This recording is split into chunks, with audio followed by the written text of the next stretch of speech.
going to share something now which is going to scare you. It's not really so much about America, but in a way it really is. You know, the Jews have been here since the first days of the colonies. How many people wonder why the Jews vote for Obama? Does anyone here trying to figure out why are the Jews Democrats? And the Democrats are the enemies of Israel, they're the enemies of the Jews. Why are the Jews? Because Jews earn like Presbyterians and they vote like Puerto Ricans. Okay, Jews are a minority. Now, firstly, I want to go back. Now I'm going to tell you the history of the Jews in America. The Jews in America came in the very first days.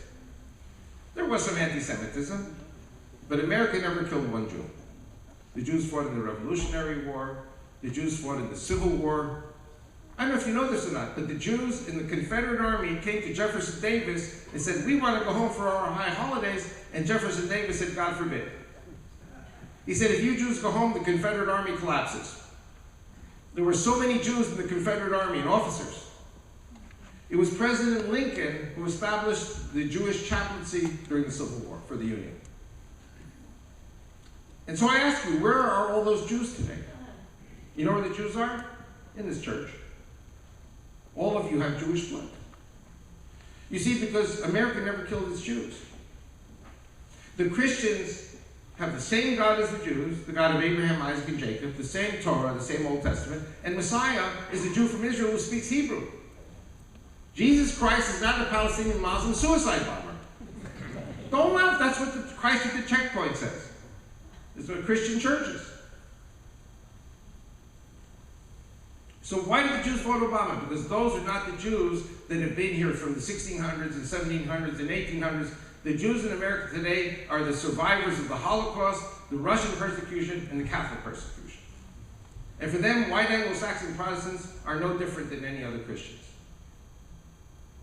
And so the American Jews of today are the Jews of the last 100 years who have not yet intermarried with the Christians. You know when it's going to end? When our boys and girls go to college and meet your beautiful boys and girls and then marry them.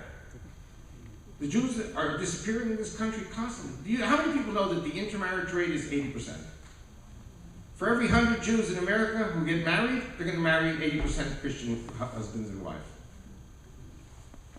Okay, now here comes, as I think it's Drudge who says the rest of the story. No, not Drudge, it's the other guy. Cole Harvey. I just came from Canada. I went up on Tuesday, came back on Thursday, spoke in the Chinese church because the Chinese want this message in China. They have a great threat from Islam. Muslims are all over the country and killing the Chinese. And nobody understands why. I'm telling them why.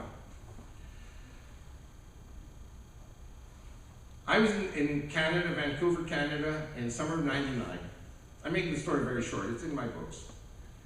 And there was this Egyptian Muslim woman doctor who was hiding in a safe house in Edmonton, Canada, with 24/7 protection from the RCMP, Royal Canadian Mounted Police.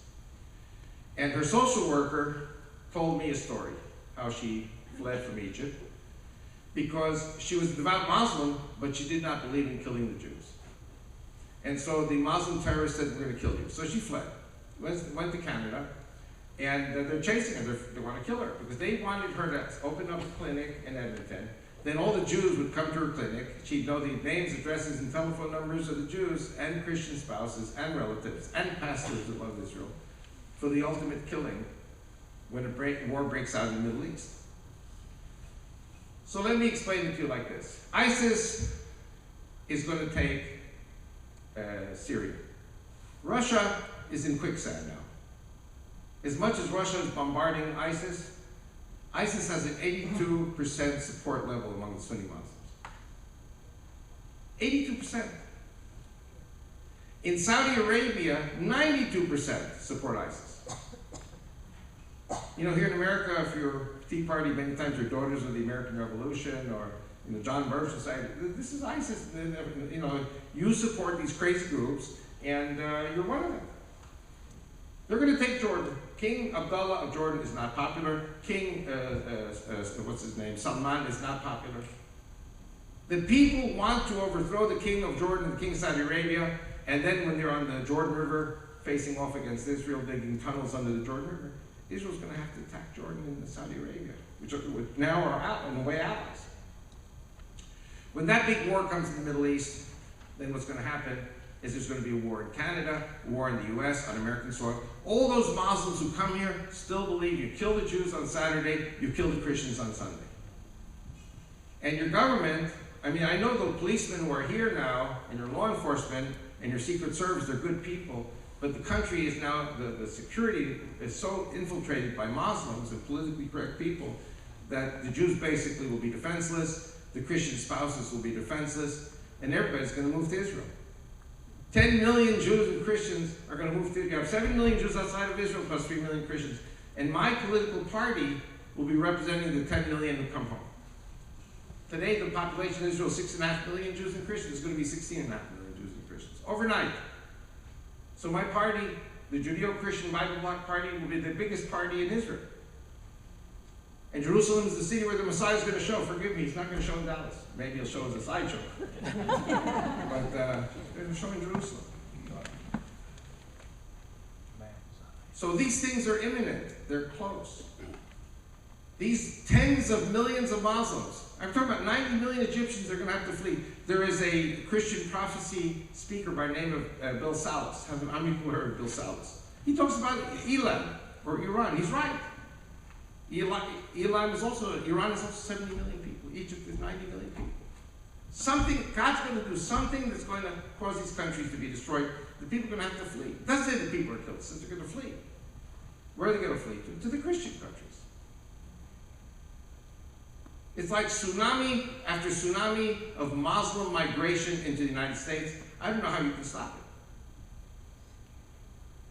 And so it's very important, today especially, before this gets really bad, to have a Christian revival in the churches to save America from what's about to happen. Because if there's no naysayers, it's just going to happen, and then the country goes to hell in a handbasket. It's a horrible message that I have to share, but I believe in the ultimate victory of the Christians. Just as I believe in the ultimate victory of the Jews in Israel. Together we'll have the ultimate victory. Okay, so I have a few minutes left. I promised you at the very beginning I was going to repeat the joke about what's the difference between neurotic people and psychotic people. How many people remember the joke? I told this in Thailand. It was about 10 people. I do this every night in the churches.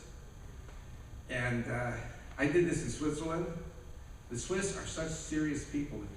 They're looking at me like this. At the end, you're all laughing when I told this joke. So you got to get you ready.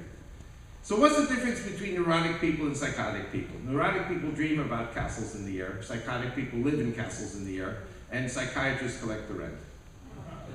Okay, now, Adolf Hitler was psychotic for many reasons. I'll give you two. Reason number one, he thought he could conquer the earth. Reason number two, he thought he could kill all the Jews. Now, can anyone conquer the earth? The Mongols, the Persians, the Greeks, the Romans, Napoleon, Hitler, Stalin, you're crazy, psychotic, living in castles in the air. Nobody can conquer the earth. Only the Lord has dominion over the earth. Secondly, he thought he could kill all the Jews. Can you kill all the Jews? Now, there are two types of human beings. There are believers and there are non-believers. Okay, believers believe in the God of Abraham, Isaac, and Jacob. They believe in the Bible. Therefore, they believe in Jeremiah 31:35, which says, there will be no more Jews on the earth when the moon, the sun, and the stars stop shining. So what's God saying? There'll always be Jews. You better pray for them. Because when the Jews go, the world goes. 2/3 of the human race, the Hindus, the Buddhists, and Muslims, all great people, but they don't believe in the God of Abraham, Isaac, and Jacob, like Jews and Christians do. But they know that the Jews are scattered all over the earth, to the four corners of the earth. If you can't conquer the four corners of the earth, psychosis number one, you can't reach the Jews to kill them, psychosis number two. Make sense? What does Islam believe? Psychosis number one, it's going to conquer the earth. Psychosis number two, it's going to kill all the Jews, which makes Islam just as psychotic as Nazism. But Islam is more psychotic than Nazism because they're going to kill 2 billion Christians. Psychosis number three, they're going to kill 1 billion Hindus. Psychosis number five, they're going to kill 2 billion Buddhists, including the communist Chinese. Now, I recommend to the Muslims not to mess around with the communist Chinese. The communist Chinese know what to do. They don't have the ACLU.